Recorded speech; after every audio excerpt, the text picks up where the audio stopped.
Good evening, I'm Tracy Savage. That's right, Ken, this is a really bizarre case, a case that could make that movie Fatal Attraction almost seem like a Disney film. The victim, Phyllis Ann Elam, was a 53-year-old businesswoman who worked in Centerville. Everyone knows that police officers take risks, but few know the dangers an officer confronts every day better than Carol Rayner.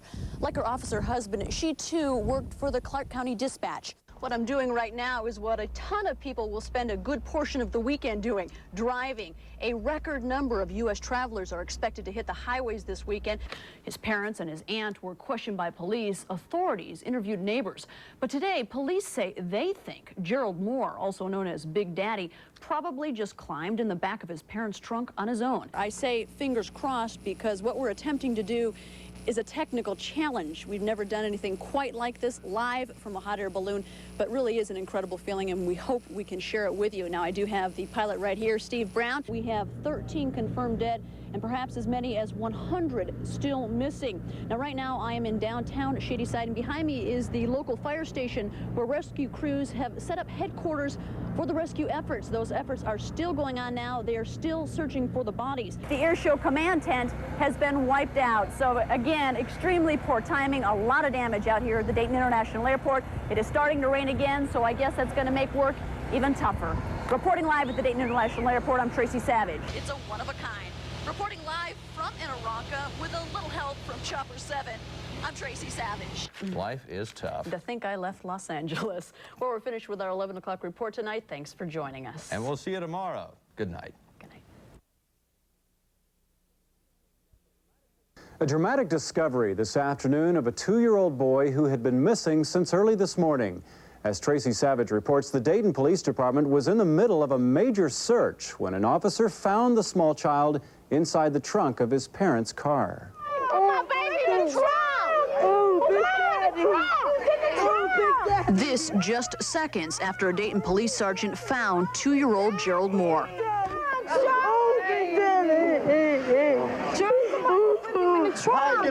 The child hadn't been seen since late last night. His parents reported him missing early this afternoon.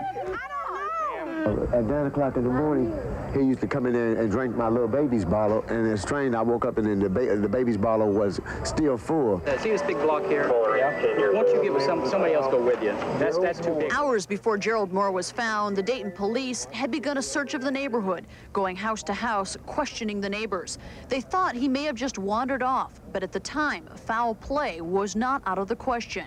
His parents say the boy never leaves the area. They were afraid their son, who they called Big Daddy, had been abducted. Just don't hurt my son and bring him back. Don't do nothing to hurt him. Just bring him back.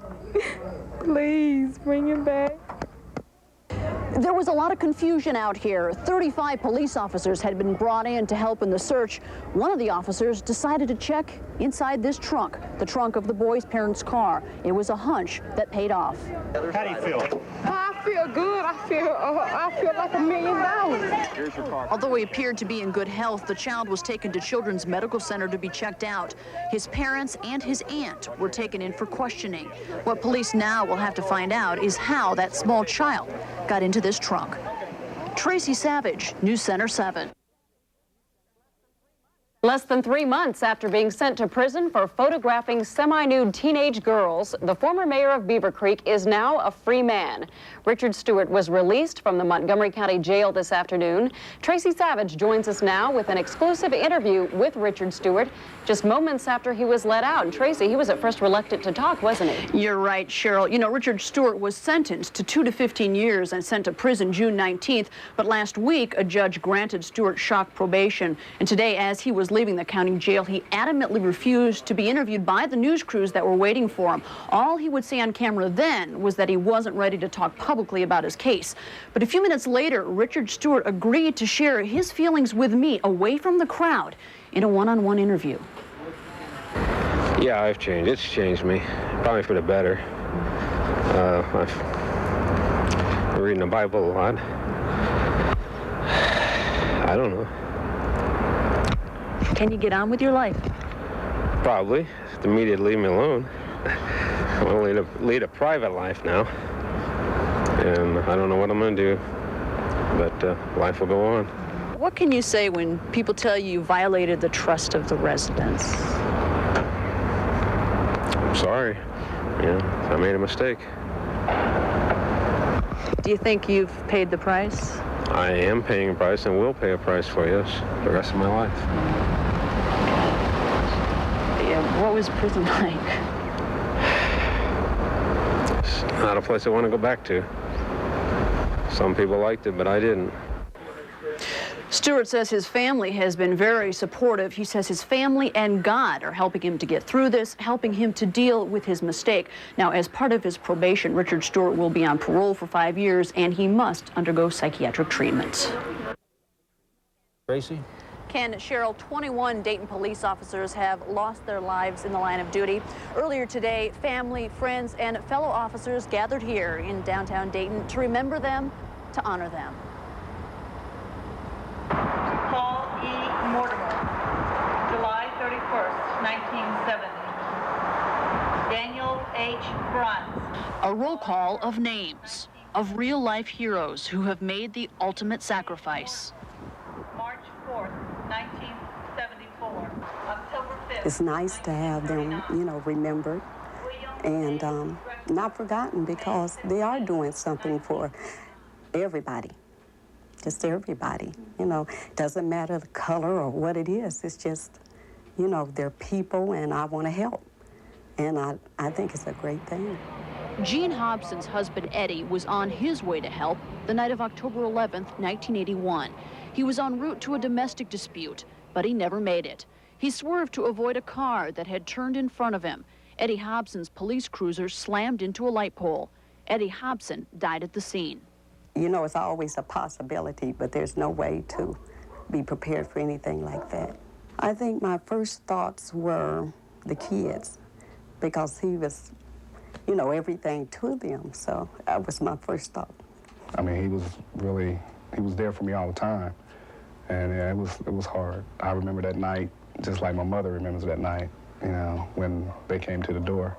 Eddie's only son, Eric, was 14 then. Now, at 23, he's fulfilling a lifelong dream. 1 month ago, Eric graduated from the police academy. Eric is now a Dayton cop, just like his dad was. I can't say that there's not times that I won't be scared, because I'm sure that I will. But it's a job that I wanted to do. I think he'd be proud of me. How do you want him remembered? First of all, a good husband, very good father, a loving person, a caring person.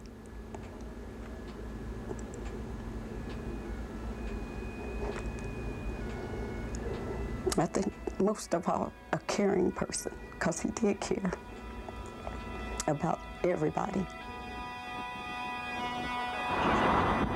Eddie L. Hobson, October 11th, 1981.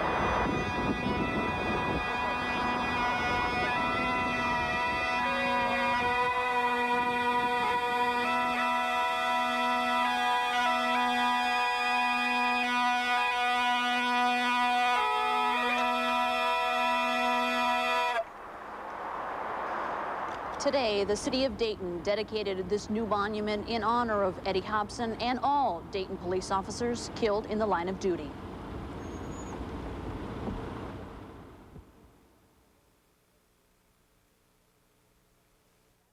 But as Tracy Savage tells us, for local campers, the weekend of fun in the sun isn't getting off to a very good start. Tracy joins us now live from the campgrounds at Caesar Creek. Tracy, what could possibly be going on out there with the rain? Well, Ken, Cheryl, let's just say it could be a little bit better out here. The Caesar Creek campground is supposed to be flooded with people this weekend. Unfortunately, these campers may end up being flooded by the rains. It's been a little soggy out here today, but hey, campers are a tough bunch. They come prepared. The beauty of camping, you know, it just feels good to be outdoors. It's the fresh air and the greenery, the trees, and just knowing that you're living in nature, really. Now, what's this? Let me see who's... Anybody in there? What? What do you think about this, having to sit in your truck? We've done it before. Rains every time we go camping. Now, for some people, their weekend is just now getting underway. Well, what do you think? You're here to spend a beautiful outdoorsy weekend? Well, we hope to get started here pretty soon. Came down from Detroit to come to Kings Island. Where's your sunny weather? It wasn't raining at home. It was beautiful. Drive 6 hours and it's raining. Now for the Beverly Hills of camping. This isn't roughing it. Oops, I better talk first. Nobody home. Can you blame them? Probably sitting in a movie theater. Now this is camping. I mean, these people are really roughing it. They got their tent, you know, they're not living in any motorhome. Hi there. Hi. How are you? What's this? We got a Sony TV in here. A Sony TV? You're supposed to be camping out. We are. What do you think about spending your weekend in a tent? Well, we were just determined to do it no matter what. Went over to the Pioneer Village this morning, and that was closed. So. What's that antenna for on the top of your camper here? Our television. Television? You're camping. Yeah. We watch TV. The fish weren't biting either, so that didn't help either. Gave up a day of work today for this. But hey, don't give up hope. There are still 3 days left, and if you got a camper, it's not too bad. I mean, it's not exactly the great outdoors, but heck, there are windows and a good solid roof. What more could you ask for? Ken, Cheryl? Great report, Tracy. Thanks so much. Gee, I was wondering why I didn't like camping. Well, Tracy reports on how some men from Yellow Springs are lending a new touch to restore an old work of art.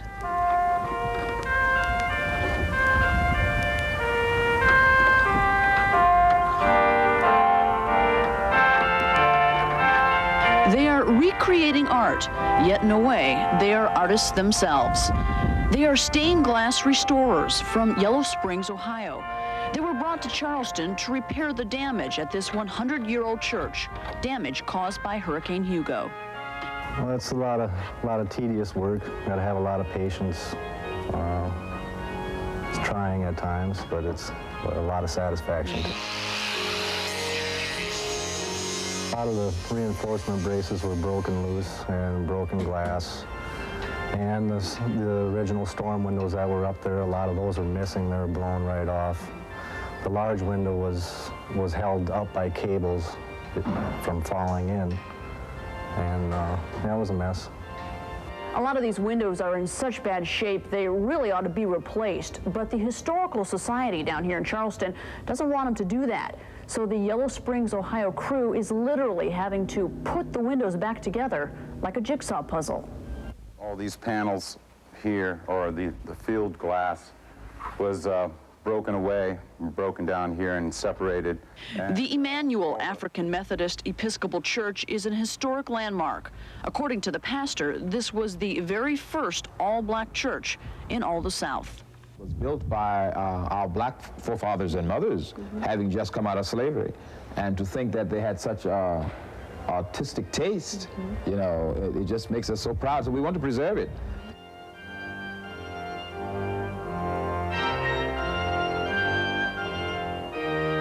When the light comes through them and all the colors show up inside the nave area here, it's real beautiful. In Charleston, South Carolina, at the Emmanuel AME Church, Tracy Savage, News Center 7.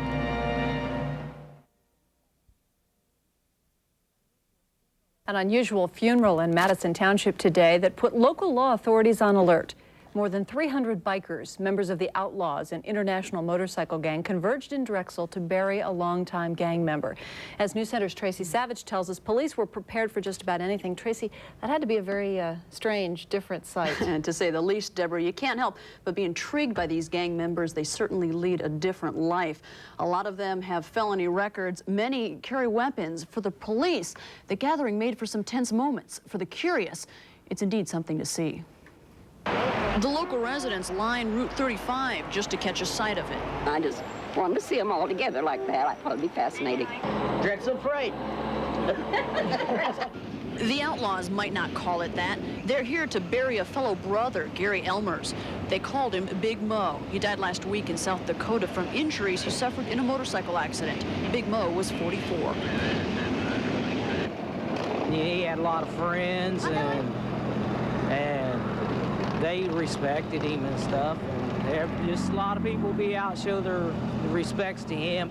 They came from all over the country. Some even came down from Canada. The Montgomery County Sheriff's Department and other local police agencies were called in to work the funeral. The Outlaws have a reputation of being a dangerous biker gang. A lot of them do have felony records, and we do take that in consideration anytime we handle anybody, not only the Outlaws, but if we know their past history and their background, it's definitely taken into consideration. Things got particularly tense when police escorted Big Mo's son to the gravesite. He was brought up by state authorities from a Kentucky jail. He's currently waiting sentencing on a murder charge. He was found guilty of killing a cop. The main concern naturally is the officer's safety when we're around the Outlaws and the funeral processions, because a lot of them are carrying knives and weapons. There was no question about the guns. The gang performed one of its traditional funeral rituals.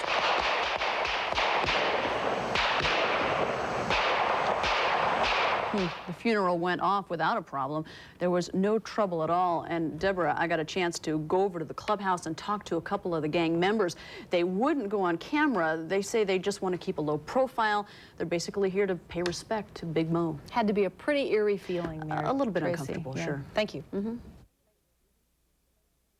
It's raining again in eastern Ohio tonight as crews continue their search for victims of flash floods last week. As we reported earlier, another body was found today in the Ohio River 5 miles downstream. The death toll now is 22. The people killed in the floods and those still missing will be honored at a memorial tonight in Shadyside. News Center 7's Tracy Savage joins us now live. Tracy, even while they're getting ready for the memorial, there were more evacuations today, weren't there?